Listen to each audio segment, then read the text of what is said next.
तलाक तलाक दूंगी, लेकिन मेरी भी एक शर्त है। जब मैं रात को घर पहुंचा तो मेरी पत्नी ने खाना लगाया। मैंने उसका हाथ अपने हाथों में लिया और कहा, मुझे तुमसे जरूरी बात कहना है। वो शांत बैठकर खाना खा रही थी।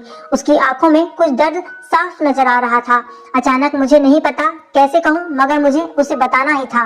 मैंने बड़ी शांति से कहा, मुझे तलाक चाहिए। लगा जैसे उसे मेरे शब्दों से कुछ फर्क नहीं पड़ा, बल्कि उसने मुझसे पूछा, क्यों चाहिए तलाक। मैंने उसके सवाल को अनसुना किया तो उसे गुस्सा आ गया। उसने चम्मच उठाकर फेंक दिया और जोर से चिल्लाई, तुम इंसान नहीं हो। उस रात हमने एक दूसरे से बात ही नहीं की। वो रो रही थी। मुझे पता था कि वो जानना चाहती थी कि आखिर ऐसा क्या हुआ है जो हमारा रिश्ता टूटने की कगार पर आ गया, पर मेरे लिए उसके सवालों का जवाब दे पाना नामुमकिन था। मैं अब किसी और से प्रिया नाम था उसका, प्यार करने लगा हूँ। अब मुझे उससे प्यार नहीं रहा। मैंने उसे उसके बरसों के प्यार की सजा दी थी। भरे मन से मैंने तलाक के पेपर तैयार किए। उसमें लिखा था कि वह पूरा घर, कार और कंपनी की 30% शेयर ले सकती है इस तलाक के बदले में।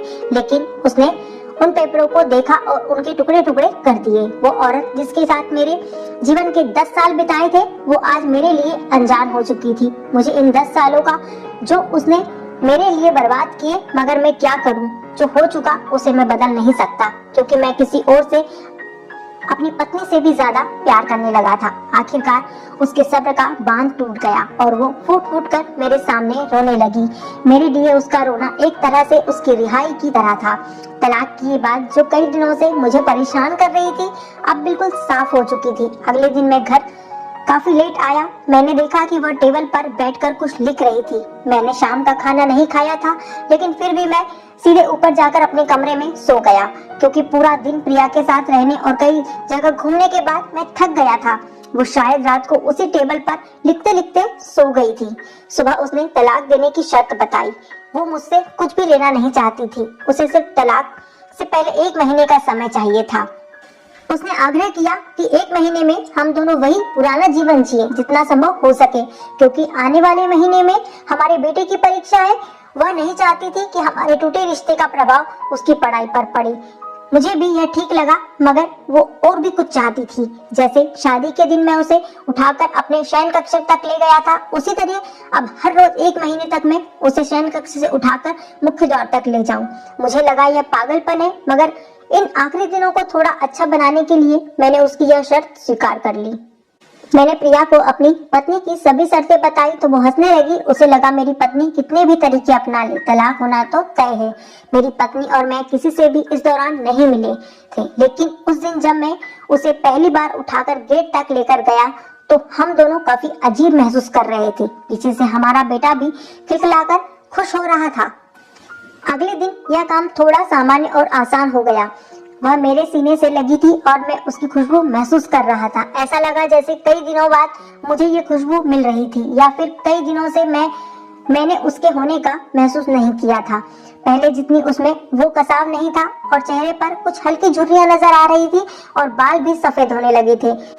ये वही औरत थी जिसने अपने जीवन के 10 साल मुझे समर्पित किए थे। चौथे दिन जब मैंने उसे उठाया तो वो पुरानी रोमांस लौटने लगी थी। 5वें और 6वें दिन वो पुराना प्यार फिर से जागने लगा। मैंने प्रिया को इस बारे में कुछ नहीं बताया। अब उसे उठाना और भी आसान हो गया था। शायद हर रोज यह सब करने का मैं आदी हो गया था। एक दिन वह अपनी पसंद की साड़ी निकाल रही थी, लेकिन कुछ खास नहीं ढूंढ पाई। उसने सांस भरते हुए कहा कि उसके सारे कपड़े बड़े पड़ने लगे हैं। तब मुझे पता चला कि वह काफी दुबली हो गई है और इसलिए मैं उसे आसानी से उठा पा रहा था। मेरे दिल को एक झटका सा लगा। उसने अपने दिल में काफी सारा दर्द छुपा रखा था। पता नहीं कैसे मैं आगे बढ़ा और उसके सिर को छूकर देखा। अचानक हमारा बेटा आया और बोला कि पापा, ये तो मम्मा को उठाकर बाहर ले जाने का समय हो गया है। उसके लिए अपने पापा द्वारा मम्मा को इस तरह उठाकर ले जाते हुए देखना जीवन का अभिन्न हिस्सा बन गया था। मेरी बीबी ने हमारे बच्चे को बुलाया और जोर से उसे गले लगा लिया। मैंने अपना चेहरा दूसरी तरफ कर लिया। मुझे लगा कहीं मैं अपना निर्णय ना बदल लूं। मैंने अपनी पत्नी को रोज की तरह उठाया और बेडरूम से सिटिंग रूम होते हुए हाल तक लाया।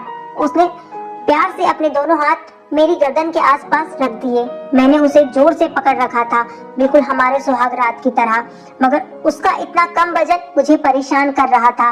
महीने के आखिरी दिन जब मैंने उसे उठाया तो मेरे लिए एकदम भी चल पाना मुश्किल हो रहा था। हमारा बेटा स्कूल जा चुका था।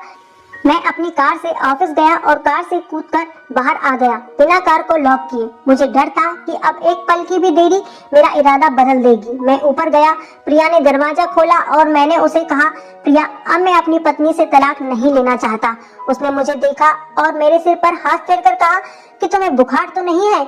मैंने उसका हाथ हटाया और कहा, सॉरी प्रिया, अब मुझे अपनी पत्नी से तलाक नहीं चाहिए। हमारी शादीशुदा जिंदगी शायद हम दोनों के ध्यान न देने की वजह से बोरिंग हो गई थी, लेकिन इसका मतलब यह तो कतई नहीं है कि हम एक दूसरे से प्यार नहीं करते।